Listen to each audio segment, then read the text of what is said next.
स्वास्थ्य तथा जनसङ्ख्या मन्त्रालयको कोभिड-19 सम्बन्धी नियमित प्रेस ब्रिफिङमा स्वागत छ। म डाक्टर जागेश्वर गौतम।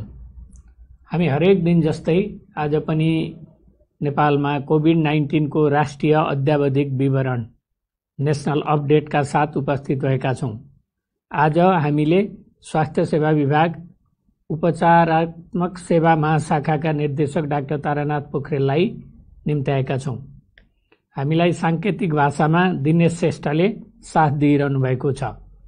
विश्वमा आजसम्मको तथ्याङ्क हेर्दा 2,89,47,510 जना व्यक्तिहरू कोभिड-19 बाट संक्रमित भएका छन् भने निको हुनेको संख्या 2,08,13,221 छ। आज देशभरि जम्मा सक्रिय संक्रमितहरूको संख्या 15,117। संस्थागत आइसोलेसनमा रहनुभएकाको संख्या 7,730।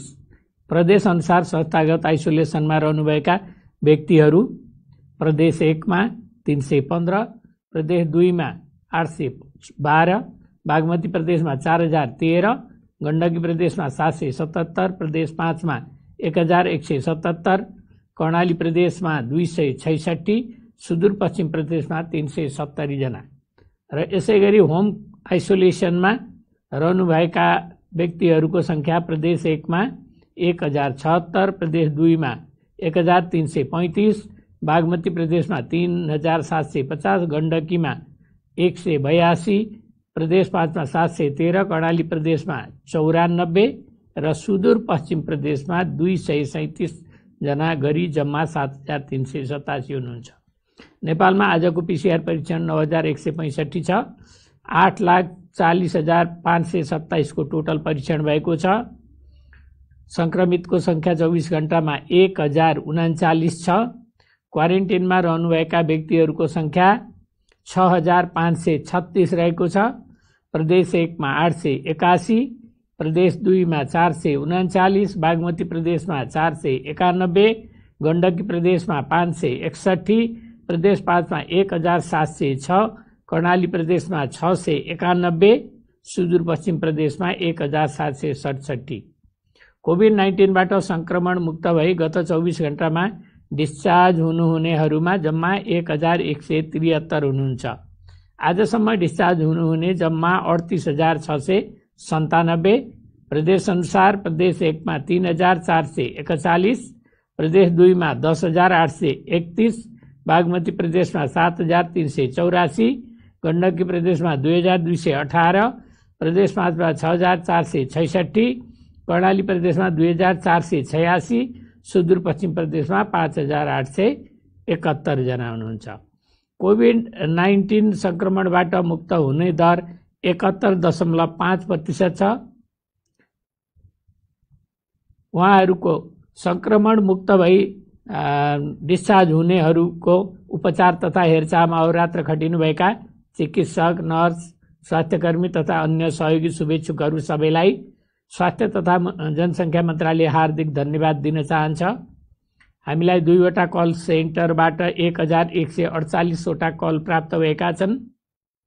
आइसियुमा उपचाररत बिरामीको संख्या प्रदेश अनुसार प्रदेश 1 मा 6 जना, प्रदेश 2 मा 9 जना, बागमती प्रदेशमा 117 जना, गण्डकी प्रदेशमा 6 जना, प्रदेश 5 मा 22 जना र कर्णाली प्रदेशमा 9 जना, सुदूरपश्चिम प्रदेशमा हुनुहुन्न गरी जम्मा 169 जना।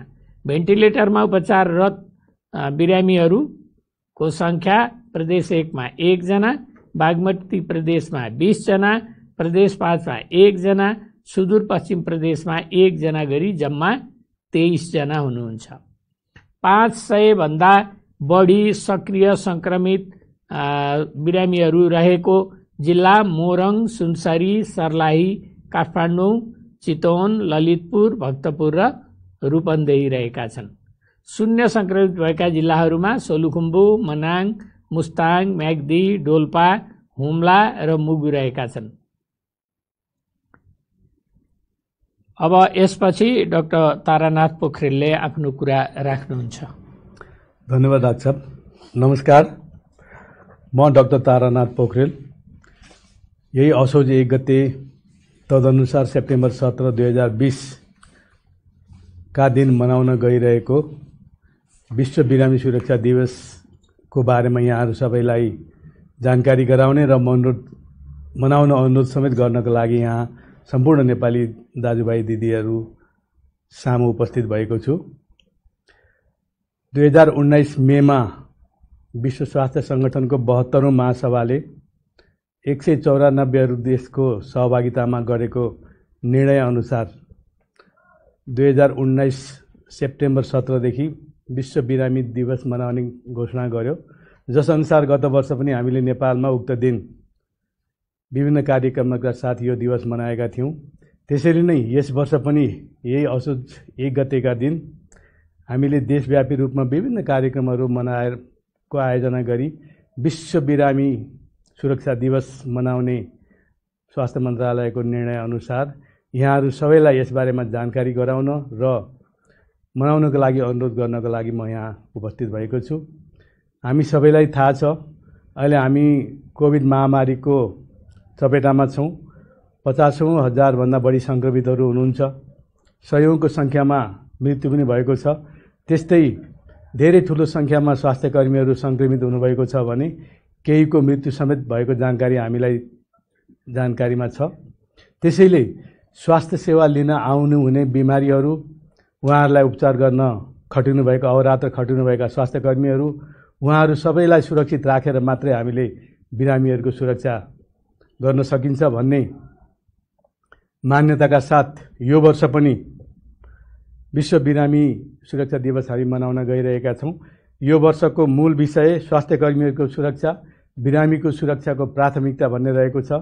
त्यस्तै सुरक्षित स्वास्थ्यकर्मी, सुरक्षित बिरामी भन्ने मूल नारा रहेको छ र स्वास्थ्यकर्मीको सुरक्षाको लागि सबै बोलौं भन्ने आह्वानका साथ नेपालभरि नै स्वास्थ्यकर्मीहरूको सुरक्षाका लागि आवाज उठाउँ, स्वास्थ्यकर्मीको सम्मान गरौँ भन्दै विभिन्न कार्यक्रमहरूका साथ तीनै तहमा यो कार्यक्रम मनाउनका लागि म सम्पूर्ण नेपाली दाजुभाइहरूलाई अनुरोध गर्दछु। विशेष गरी तीनै तहका नीति निर्माणमा रहनुभएका जनप्रतिनिधिज्यूहरूलाई बिरामी सुरक्षा, स्वास्थ्यकर्मीको सुरक्षाको लागि नीति निर्माणमा सहयोग गर्नको लागि आह्वान गर्दछु। त्यस्तै स्वास्थ्य व्यवस्थापनको तहमा रहनुभएका विभिन्न निकायमा रहनुभएका स्वास्थ्य व्यवस्थापकहरूलाई स्वास्थ्यकर्मीको सुरक्षा सँगसँगै बिरामीको सुरक्षाको लागि व्यवस्थापन गर्नको लागि अनुरोध गर्दछु। त्यस्तै स्वास्थ्य मन्त्रालय अन्तर्गतका सम्पूर्ण काउन्सिलहरूलाई, त्यस्तै स्वास्थ्य व्यवसायी परिषदहरूलाई लगायत विभिन्न मेडिकल कलेजहरू, प्रतिष्ठानहरू र देशभरिका सम्पूर्ण अस्पतालहरू, स्वास्थ्य मन्त्रालय अन्तर्गत सामाजिक विकास मन्त्रालय र स्थानीय तहका स्वास्थ्य निकायहरूमा रहनुभएका सम्पूर्ण जनप्रतिनिधि व्यवस्थापकहरू सबैलाई आफ्नो ठाउँबाट विभिन्न कार्यक्रमहरू गरी यो दिवस मनाउनका लागि अनुरोध गर्दछौँ। यसको लागि हामीले स्वास्थ्य मन्त्रालय मार्फत निर्णय गरे अनुसार सम्पूर्ण सबै प्रदेशहरूलाई, प्रदेश निर्देशनालयहरूलाई, सामाजिक विकास मन्त्रालयहरूलाई र स्थानीय तहहरूलाई यो सम्बन्धी कार्यक्रमहरू कसरी मनाउने भनेर क्रियाकलापहरू र यसको अवधारणाबारे पत्र तुरुन्तै पठाउँदैछौँ र पठाउनेछौँ र ती कार्यक्रमहरू आयोजना गर्ने, मनाउने आफ्नो प्राथमिकता आधारमा र आफ्नो समय र स्रोत साधनलाई व्यवस्थापन गरेर कार्यक्रम मनाउनु हुन विभिन्न नाराहरू समेत हामीले उल्लेख गरेर पठाएका छौँ। ती नाराहरूलाई समेत मान्यता दिँदै विभिन्न खालका पोस्टर पम्पलेटहरू टाँसेर यो सम्बन्धी जनचेतना जगाउन, सञ्चार माध्यमहरूको प्रयोग गरी विभिन्न खालका जनचेतना अभियान जगाउने खालका कार्यक्रमहरू गर्न म आह्वान गर्दछु।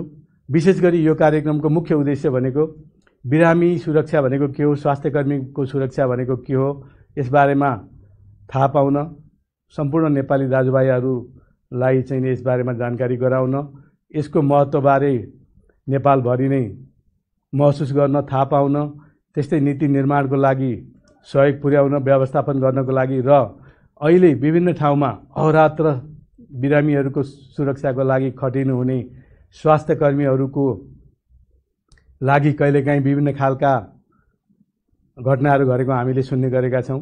स्वास्थ्यकर्मीहरूलाई अवरोध पुर्याउने, अपमान गर्ने, दुर्व्यवहार गर्ने जस्ता घटनाहरूले गर्दाखेरि स्वास्थ्यकर्मीहरूलाई बिरामीहरूको सेवामा खटिएर उपचार गर्नलाई अवश्य पनि गाह्रो हुन्छ। यो कुरा हामी सबैले बुझेका छौँ।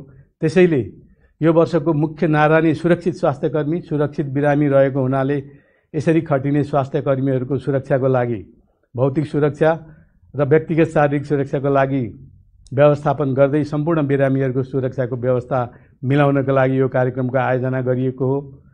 सम्पूर्ण नेपाली दिदीबहिनी दाजुभाइहरू, नीति निर्माण तहमा रहनुहुने जनप्रतिनिधिहरू, व्यवस्थापकहरू लगायत सम्पूर्ण बिरामी लगायत स्वास्थ्यकर्मीहरूका सङ्गठनहरू, नागरिक सोसाइटीका सङ्गठनहरू सम्पूर्णलाई फेरि पनि यो कार्यक्रम सप्ताहव्यापी रूपमा विभिन्न कार्यक्रमहरू आयोजना गरी मनाउनको लागि अनुरोध गर्दछु।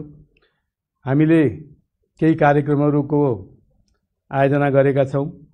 अहिले हामीले यो सप्ताहभरि नै विभिन्न सञ्चार माध्यमहरू मार्फत यसबारेमा जनचेतना जगाउने खालका कार्यक्रमहरू प्रसारण भइरहेका छन्। त्यस्तै विभिन्न सञ्चार माध्यमहरूमा छलफलका कार्यक्रमहरू, पत्रकार अन्तर्क्रिया, प्रेस रिलिज जस्ता कार्यक्रमहरू पनि प्रसारण हुनेछन्।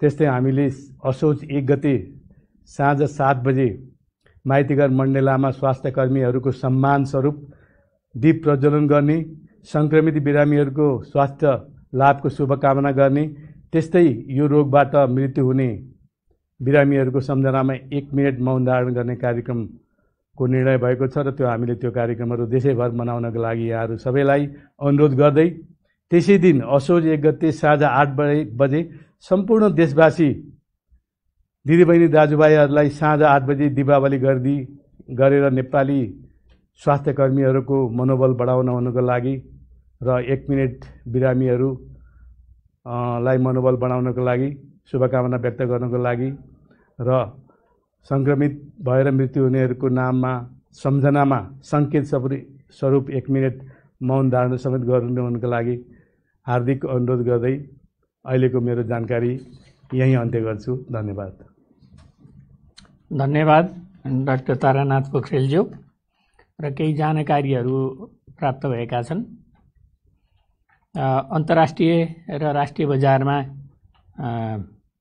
रियल टाइम यो PCR टेस्ट सम्बन्धी यसको शुल्क चाहिँ पुनरावलोकन गरिएको छ। बजारमा रिएजेन्ट र अन्य सामानहरूको मूल्य घटेको आधारमा यो संशोधन गरिएको हो। कोभिड-19 को PCR परीक्षण शुल्क सबै प्रयोगशाला, सबै भन्नाले पब्लिक प्राइभेट, सरकारी निजी सबै प्रयोगशालाको लागि शुल्क सबै शुल्क सहित अधिकतम रु 2000 रुपियाँ तोकिएको छ। र अर्को बङ्गलादेशबाट प्राप्त भएको रेमडेसिभिर औषधि नेपाल स्वास्थ्य अनुसन्धान परिषदको निर्देशिका अनुसार रेमडेसिभिर प्रयोग गर्न सूचीकृत भएका अस्पतालहरूमा बिरामीको चाप अनुसार वितरण गर्ने र त्यसको सम्पूर्ण विवरण नेपाल स्वास्थ्य अनुसन्धान परिषदले प्राप्त गरी मन्त्रालयमा पेश गर्ने निर्णय भएको छ। र हामीले हाल मात्रै 5000 भाइल रेमडेसिभिर इन्जेक्सन प्राप्त गरेका छौँ र यो पनि मैले जानकारी गराएँ। अर्को जानकारी छ एम्बुलेन्स सेवा सम्बन्धमा। देशभरि सञ्चालित एम्बुलेन्सहरूले एम्बुलेन्सको लागि दिइएको गाइडलाइन अनुसार बिरामी मात्र बोक्न यो सूचना चाहिँ जारी गरिएको छ। एम्बुलेन्स सदुपयोग गर्नुहुन अनुरोध छ। यदि कथम कदाचित एम्बुलेन्स अन्य कामका लागि प्रयोग भएको पाइएमा त्यो एम्बुलेन्सको तुरुन्त दर्ता खारेज गरिनेछ र भविष्यमा उक्त संस्थालाई एम्बुलेन्स सञ्चालन गर्न पनि दिइने छैन। र त्यसकारण एम्बुलेन्स राम्रोसँग सदुपयोग गर्नुहुन हामी अनुरोध गर्दछौँ। अर्को हिजोदेखि आजसम्म